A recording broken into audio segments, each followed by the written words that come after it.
Year సందర్భంగా ప్రేక్షకుల ముందుకు వచ్చిన super star Mahesh Brahmotsavam teaser ఇప్పుడు మహేష్ ఫ్యాన్స్ చేత కన్నీరు పెట్టిస్తుంది.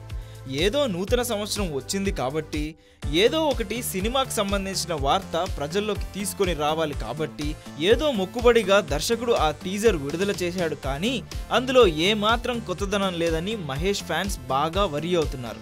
లుక్ పరంగా సూపర్ స్టార్ మహేష్ అద్భుతంగా ఉన్నా ఆ టీజర్ కట్ చేసిన విధానం మాత్రం అభిమానుల్ని బాగా బాధిస్తుంది.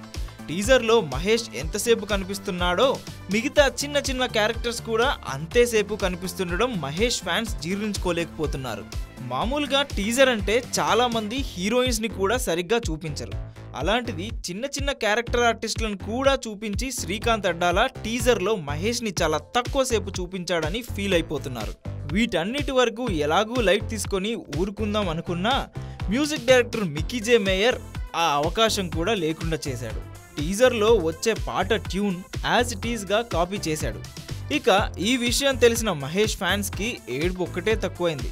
మామూలుగా మంచి మ్యూజిక్ ఇచ్చే మిక్కీ కూడా ఇలా మహేష్ సినిమాకి కాపీ ట్యూన్ ఇవ్వడంతో ఈ పాటలు ఎలా వస్తాయో అని తలుచుకొని సూపర్ స్టార్ ఫ్యాన్స్ భయపడిపోతున్నారు.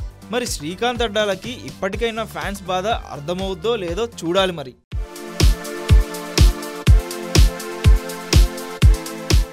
ఇప్పుడు ఈ భూమి మీద నందమూరి అభిమానులు ఎవరికైనా కాస్త రుణపడి ఉన్నారు అంటే అది సుకుమార్కే అని ఖచ్చితంగా చెప్పుకోవచ్చు. మామూలుగా ఒక్కో స్టార్ హీరోకి ఒక్కో విషయంలో మంచి గ్రిప్ ఉంటుంది. కానీ యంగ్ టైగర్కి మాత్రం ప్రతి ఎమోషన్ని పండించడం నటనతో పెట్టిన విద్య.